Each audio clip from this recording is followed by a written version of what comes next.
5 days in Thailand talaga. And ayun na nga, namasyal na kami habang maaga pa. Kailangan masulit namin yung araw namin. And today, nag-shopping muna kami. Dahil mamayang gabi, meron kaming schedule ng dinner sa cruise ship. At dahil first time kong lumabas ng Pilipinas, nagandahan ako dito sa Thailand. Pero na-realize ko lang guys na ang laki pala ng potential sana ng Pilipinas kung naasikaso lang ng maayos ng government. Kaso wala eh. And also, marirealize mo rin kapag nasa labas ka ng bansa na talagang ang hina ng power ng pesos. Hindi mo talaga may iwasang i-compare. Kasi kung isipin mo, tinan mo naman mga tindahan dito. Malinis. Para ka lang din nasa Divisoria, pero walang langaw. Paano kayang walang langaw dito? Ang dami mga street foods na mura. And kahit mura sila, masarap. Kaya minsan hindi mo maiwasan na i-compare. Isipin mo para lang ako nang nasa Divisoria dito. Ang dami mga clothes, souvenirs, fruits. Actually, hindi ka talaga magugutom dito. At syempre, sobrang saya mamasyal. Ewan ko ba? Pakiramdam ko parang bigla na lang ako nang hinayang sa Pilipinas. Kasi ang daming potential pero nasasayang. December po. Hi! December po. Napansin ko rin sa mga tao sa Thailand na hindi rin sila toxic. Siguro hindi ganun kahirap yung buhay nila.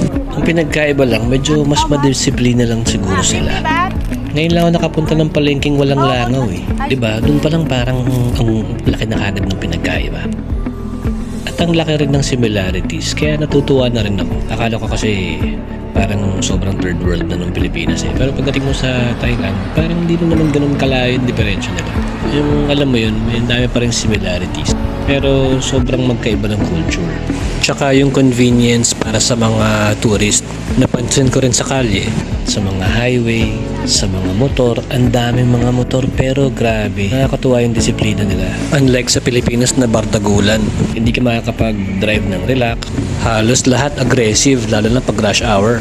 Dito parang tanggap ng mga tao yung traffic, parang wala namang nagagalit. Alam mo yun, dun pa lang mararamdaman mo talaga yung vibration na napaka-passive. At saka wala gaanong bumubusina. Sumakay nga pala kami ng TNVS, nakalimutan ko na lang yung pangalan eh. Pero kasi kung mapapansin mo, yung mga driver sa kanila, hindi nagre-reklamo, hindi, alam mo yun, sa Pilipinas, pag sasakay ka pa lang, nakikipag-negotiate na kagad sa'yo kung magkano yung bayad mo sa kanya. Dito hindi ganun eh. Kung mag-tip ka or hindi, okay lang sa kanila eh. Tanggap lang nila eh. Mararamdaman mo nag-work lang talaga sila ng maayos. Ewan ko, parang tsamba lang siguro yun. Pero kasi mapapansin mo talaga guys. At saka walang nag-iyosi sa public place. Ayan, isang sobrang ganda ng epekto ng ganung bagay, yung walang nag-iyosi sa public place. And yan, dito na kami ngayon sa cruise ship. Dito pala kami magdi-dinner. Medyo maaga nga lang yung settings, pero 2 hours tong ride na to. Kumakain kayo sa barko habang umiikot kayo sa river. Pasyal-pasyal lang. And parang dito rin yata ako nalasing. Hindi nga ako uminom, pero medyo parang nalasing ako dahil medyo maalon eh. Medyo maalon yung river nila. Masyadong active. At yan, kung mapapansin nyo, kasama ko yung family ko and yung brother ko. Actually, dapat kasama ko nga rin dito yung sister ko eh, saka yung brother-in-law ko. Kaya lang, inabutan sila ng traffic. Kaya hindi sila nakarating. Well, that's life. Tuloy pa rin, syempre. And dito ko nakitang masayang-masaya talaga si Jammer. And also, dito ko rin nakita yung kapatid kong umingiti-ngiti. Si Goji. Kasi lagi tong walang reaction. Pero dito sa moment na to, ramdam ko yung excitement niya. At ramdam ko na feel niya rin na nasa ibang bansa kami. Marami din palang mga Pilipino dito sa Thailand. Nakakatuwa lang sila makita.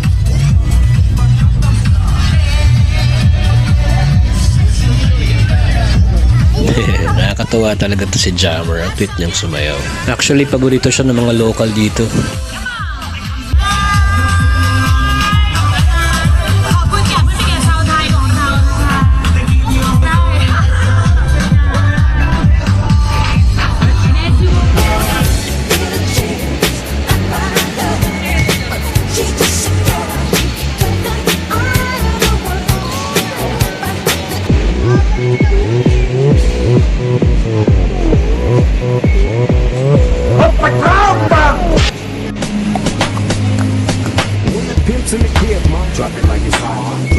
Good morning. Today nga pala, ito-try namin mag-commute. Para naman maiba naman, ito-try naman kami today. Hindi crowded, no? Hindi siya crowded.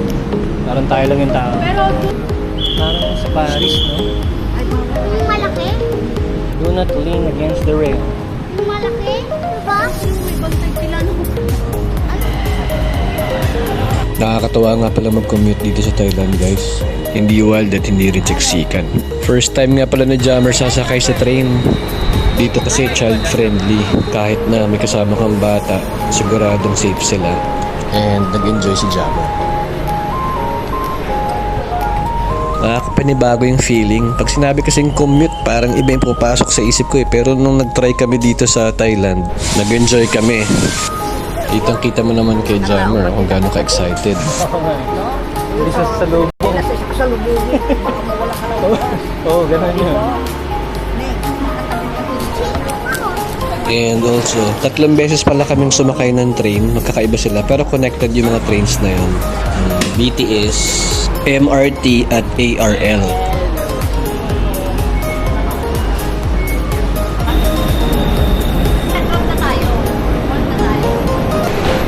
Ako talaga yung nag-enjoy dito sa public transportation ng Thailand. Ang sarap sa feeling ng hindi toxic. Siyempre kasama ko yung pamilya ko, may kasama kaming bata. Mapapasana all ka na lang talaga eh. Doors will open on the right-hand side of the train.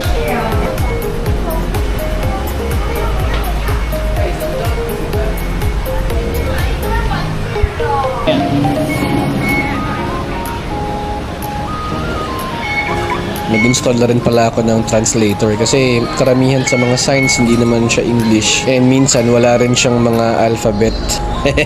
Actually medyo nahirapan ako ng konti. Buti na lang may chat GPT. Marami rin kasing mga locals na hindi rin nag-i-English. Ewan ko ba, hanggang sa Wadikrap na lang yata ako.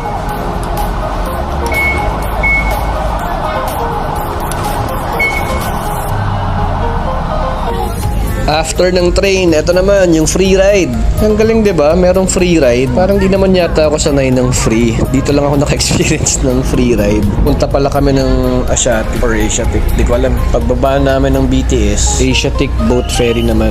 Nakakatawa lang talaga kasi very convenient. Lalo na kung may kasama kang mga bata. Okay lang eh. Ang sarap ng feeling kasi alam mong safe kayo.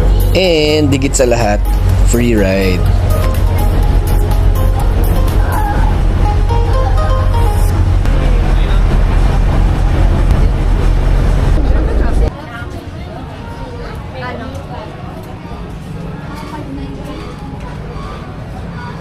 Before nga pala kami mag-decide pumunta ng Thailand, siguro mga ilang months kami nag-walking muna. Dahil syempre, kailangan train ka. Pagdating mo dito sa Thailand, puro lakad. So dapat malakas ka para ma-enjoy mo naman yung lugar. Kaya dapat yung shoes mo pang walking talaga. Kapag nag-leather shoes ka dito or any other shoes na hindi pang walking, baka magsisi ka. Para kang naglalakad sa Mall of Asia. Ang laki. Bakit mo naman magiging tag sa'yo?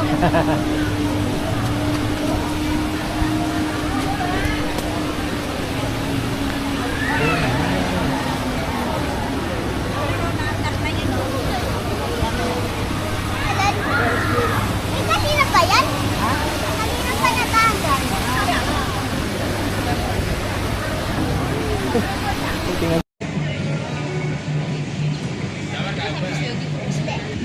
Nga pala dito yung KFC na walang gravy. KFC na may gulay. Medyo iba, di ba? Nag-decide na rin pala kami na pupunta kami dito sa Jurassic World. Expensive siya pero para kay Jammer naman to eh. Kaya nag-decide na rin kami na pumunta. Tsaka wala to sa Pilipinas kaya nag-grab opportunity na rin kami.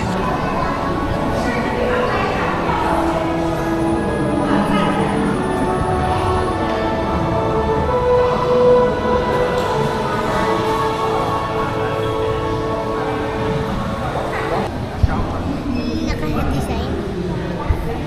Advice well. Okay, right now I have one question for you. Are you guys ready? Yeah! Okay, cool. Right now, stay in love. Keep your eyes on the screen.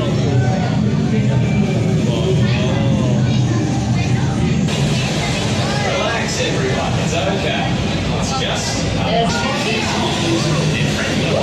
aggressive looking. Millions of years ago, us things were big.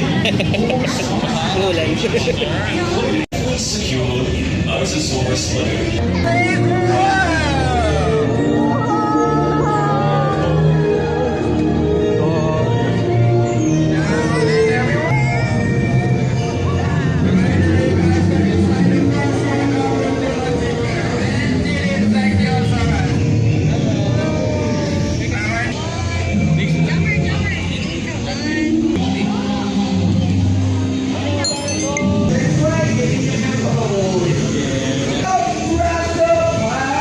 Delta San Bruno, feel free to explore around the area first.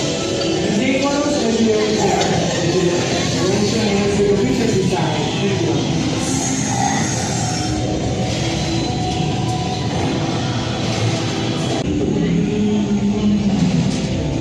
Please welcome Blue!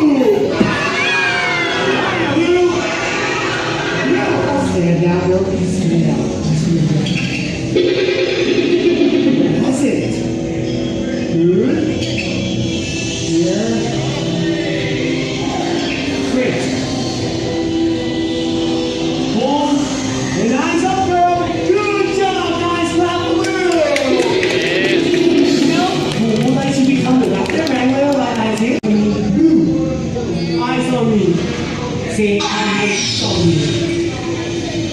Okay, good. Now wave down to the left and down to the right. Back to center. Back to center. And now lower it and up. Good. That's it. Innovation Deck. The Indominus Rex is a marvel of modern science. Jurassic World scientists utilized the strength of a T-Rex, the smarts of a Velociraptor, and the size of a Gigantosaurus. Then added a few surprises. Camouflage from cuttlefish, heat regulation from tree frogs, and infrared vision from pit vipers, resulting in Indominus.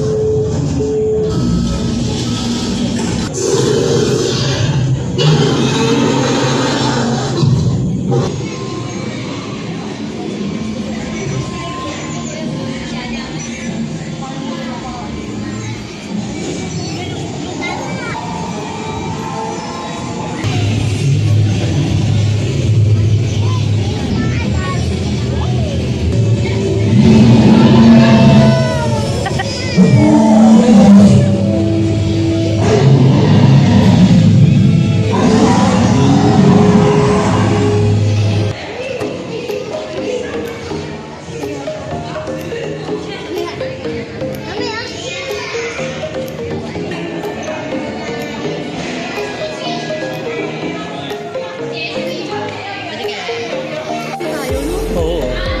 Kaya kailangan nila mawala muna. Jammer.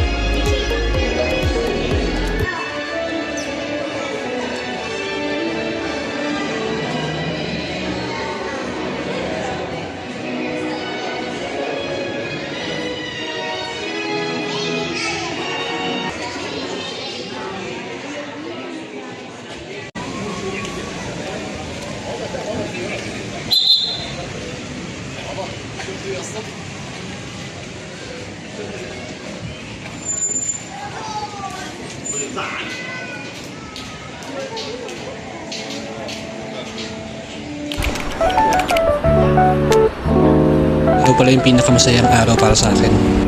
Today nga pala yung 4th day namin sa Thailand. At sa wakas today makakasama ko na si Ja and yung brother-in-law ko si Yun. At sa wakas kompleto na rin ng pamilya ko. Nakakatawa talaga mag-shopping dito sa Thailand. Actually wala talaga sa plano ko mag-shopping dahil wala pa akong pera eh. Pero pagdating ko dito parang okay, kahit wala akong pera kailangan ko mag-shopping dahil ang gaganda ng mga bagay na nakikita ko.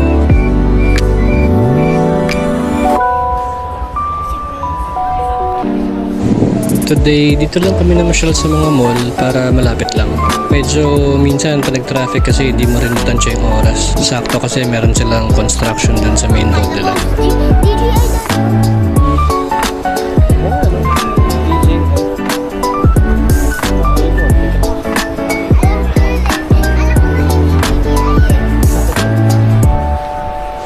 Buti na lang talaga nakapag-training ako sa Pilipinas. Araw-araw ako naglalakad eh. Pagdating mo ng Thailand, no choice na kundi maglakad. Nang maglakad. Sakit na ng paa ko at yung legs ko.